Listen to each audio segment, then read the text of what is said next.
સંખેડા ખાતે ઓરસંગ ટ્રેડિંગના ગ્રાઉન્ડમાં ડેડિયાપાડાની સભામાં આદિવાસીઓ તેમજ અન્ય લોકો પણ ધારાસભ્ય ચૈતર વસાવાને સાંભળવા બપોરે 12 વાગ્યાથી લોકો ઉમટી પડ્યા હતા। બપોરે 1:30 વાગે સ્થળ પર આવતા લોકો ઝૂમી ઉઠ્યા અને બૂમો પાડવા લાગ્યા કે દેખો દેખો કોણ આયા, જંગલ કા શેર આયા।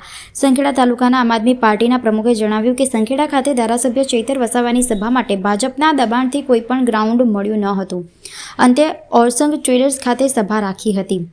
ધારાસભ્ય ચૈતર વસાવાનું કહેવું હતું કે મને જેલમાં કોઈ પણ વાંક વગર 307ની કલમ લગાડી હતી અને તારીખ પે તારીખ એમ 80 દિવસ બાદ મને જેલ મુક્ત કર્યો હતો। રવિવાર સાંજ સુધી પરવાનગી માટે તંત્ર આડખીલી ઊભી કરી હતી, પણ આ ચૈતર વસાવાની સભા માટે પરમિશન કોઈ જરૂરી નહીં અને કહ્યું કે આ ચૈતર વસાવા છે, ઝૂકવાવાળા નથી। અને CK પટેલ અને એમની ટીમે કરી બતાવ્યું કે બંદોબસ્ત નહીં હોય તો પણ કોઈ જરૂર નથી, સભા તો થઈને જ રહેશે। વધુમાં કહેવામાં આવ્યું કે ખેડૂતોને ખેતરમાં નુકસાની જાહેરાત કરવામાં આવી, પણ હજુ સુધી કોઈ પણ ખેડૂતોને પૈસા મળ્યા નથી। અંતે શેષ પરથી કહેવામાં આવ્યું કે પ્રજા પરિવર્તન માંગે છે। છોટાઉદેપુર, નસવાડી, સંખેડામાં લોકો પરિવર્તન માંગે છે, એટલે આવનારી ચૂંટણીમાં આમ આદમી પાર્ટીના ઉમેદવારો જીતાડો અને ભાજપ મુક્ત બનાવો।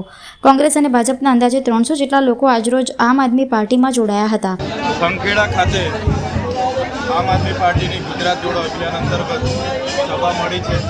આ સભામાં હજારોની સંખ્યામાં ખેડૂતો, યુવાનો, વડીલો અને માતા બહેનો જોડાયા છે। આજની આ સભામાં ભાજપ, કોંગ્રેસમાંથી 250થી 300 જેટલા આગેવાનો પણ અમારા સમર્થનમાં જોડાયા છે।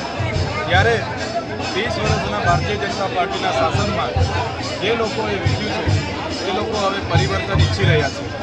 આજે શિક્ષણની અહીંયા માંગ કરીએ તો એ લોકો હિન્દુ મુસ્લિમની વાતો કરે છે। આ રોજગારની વાત કરીએ એ લોકો મંદિર મસ્જિદની વાતો કરે છે। આ વિસ્તારમાં આરોગ્યની વાત કરીએ એ લોકો ભારત પાકિસ્તાનની વાત કરે છે। આ વિસ્તારમાં વિકાસની વાતો કરીએ એ લોકો આત્મનિર્ભરની વાતો કરે છે। ત્યારે હવે જનતા જો જાગી ગઈ છે। કેટલાક એમના સાંસદો, મંત્રીઓ એવું કીધું કે ચૈતરભાઈ વસાવા બધાને ગેરમાર્ગે દોરે છે। ત્યારે અમે જનતાને પૂછ્યું કે ભાઈ અમે ગેરમાર્ગે દોરીએ છીએ એટલે તમે આવ્યા છો?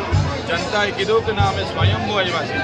ત્યારે આવનારા દિવસોમાં તાલુકા, જિલ્લા પંચાયત, નગરપાલિકા, વિધાનસભામાં ભારતીય જનતા પાર્ટીના પાયા અહીંયા હચમચાઈ જવાના છે। એટલે આ લોકો ડરી ગયા છે અને અમારી સભાઓ રદ કરાવે છે। આજે સંખેડામાં અમારી સભા રદ કરાવવા માટે 3 જગ્યા અમે પસંદ કરી હતી, એની પરવાનગી હતી, છતાં એ જગ્યાએ દબાણ કરીને સભાઓ કરાવવા નથી દીધી। અમે જ્યારે એ સભા કરીએ છીએ એની સામે એમણે સભાઓ ગોઠવી દીધી છે।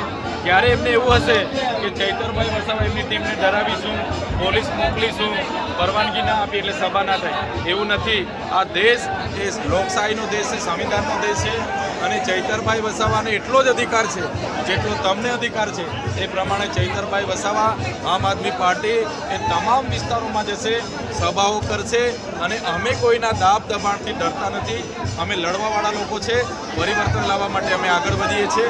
સાથે સાથે આજે ભાજપ અને કોંગ્રેસમાં કેટલાક લોકોને ત્યાં ગૂંગણામણ અનુભવાય છે, એવા લોકોને પણ આપણા માધ્યમથી અમે આહ્વાન કરીએ છીએ, આવો આમ આદમી પાર્ટી અરવિંદ કેજરીવાલજીની વિચારધારા સાથે અમારા સમર્થનમાં જોડાઓ।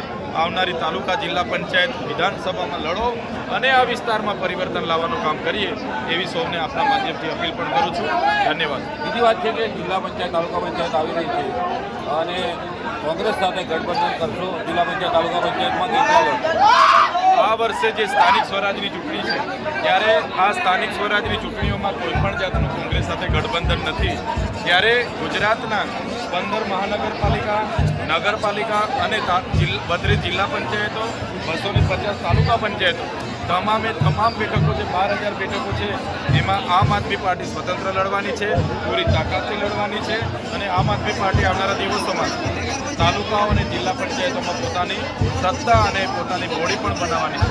બીજી તરફ તમને રોકવાનો પ્રયાસ કરવામાં આવ્યો છે છોટાઉદેપુર જિલ્લામાં। સાંસદો, ધારાસભ્યો કહી રહ્યા છે કે ડેડિયાપાડાથી અહીં આવીને કામ કરે છે, ડેડિયાપાડાથી આવીને વિકાસના કામો નહીં થઈ શકે, તો આપની રણનીતિ કઈ હતી? સૌથી વધારે મને રોકવા માટે દેશના વડાપ્રધાનશ્રીને ડેડિયાપાડા લાવવામાં આવ્યા અને મારા વિસ્તારમાં મોટો કાર્યક્રમ કરવામાં આવ્યો, એમાં 500 કરોડ રૂપિયાની જોગવાઈ કરવામાં આવી। એની સામે મેં પોતે આહ્વાન કર્યું, નેત્રંગમાં સ્વયંભૂ 1 પણ રૂપિયાના ખર્ચા વગર લાખોની જનમેદની તે ઉમટી પડી। અસલ આદિવાસીઓ બધા નેત્રંગમાં હતા અને કર્મચારીઓનો પ્રોગ્રામ કરાવીને નરેન્દ્રભાઈ મોદી અહીંથી ગયા છે। ત્યારે આ જ અમારી તાકાત છે કે વડાપ્રધાન એક બાજુ કાર્યક્રમ કરતા હોય, એક બાજુ અમારો કાર્યક્રમ થતો હોય, એને રોકવા માટે પણ પોલીસ અધિકારીઓ અને એમના નેતાઓ ઘણા પ્રયાસો કર્યા, છતાં અમારા લાખો જનમેદનીમાં કાર્યક્રમો થયા છે. ત્યારે તો બીજા કાર્યક્રમો કે બીજા નેતાઓથી અમે ડરવાના નથી. આવનારા દિવસોમાં લોકશાહીના ઢબે તમામ ગામ, તાલુકા અને જિલ્લામાં અમારા સંમેલનો થવાના છે. સાહેબ, અહીંયા સંખેડા ઓરસંગ નદીનો બ્રિજ 5 મહિનાથી જર્જરિત છે. આ દિન સુધી ચાલુ કરવામાં નથી આવ્યો. આજે તમને જોયું હશે, અમે જે નેશનલ હાઈવે બરોડા છોટાઉદેપુર અને મધ્યપ્રદેશને જોડતા ત્યાં જે બ્રિજને ડાયવર્ઝન આપવાના નામે 6 કરોડ 34 લાખ રૂપિયાના ચૂકવણા થયા છે, તેની તપાસ માટે અમે ત્યાં ગયા તો ક્યાંય નથી. ખૂબ ભ્રષ્ટાચાર અહીંયા થાય છે. ખાણ ખનિજ વિભાગ ખૂબ ભ્રષ્ટાચાર કરે છે. અહીંયા રેતી રોયલ્ટીમાં ખૂબ ભ્રષ્ટાચાર થાય છે. ગુજરાત પેટર્ન, DMF ફંડ, વિકાસશીલ એટીવીટી તમામ યોજનાઓમાં કોઈ પૂછવાવાળું નથી. અધિકારીઓ, કોન્ટ્રાક્ટરો અને નેતાઓ સાથે રાખીને ખૂબ મોટો ભ્રષ્ટાચાર કરે છે.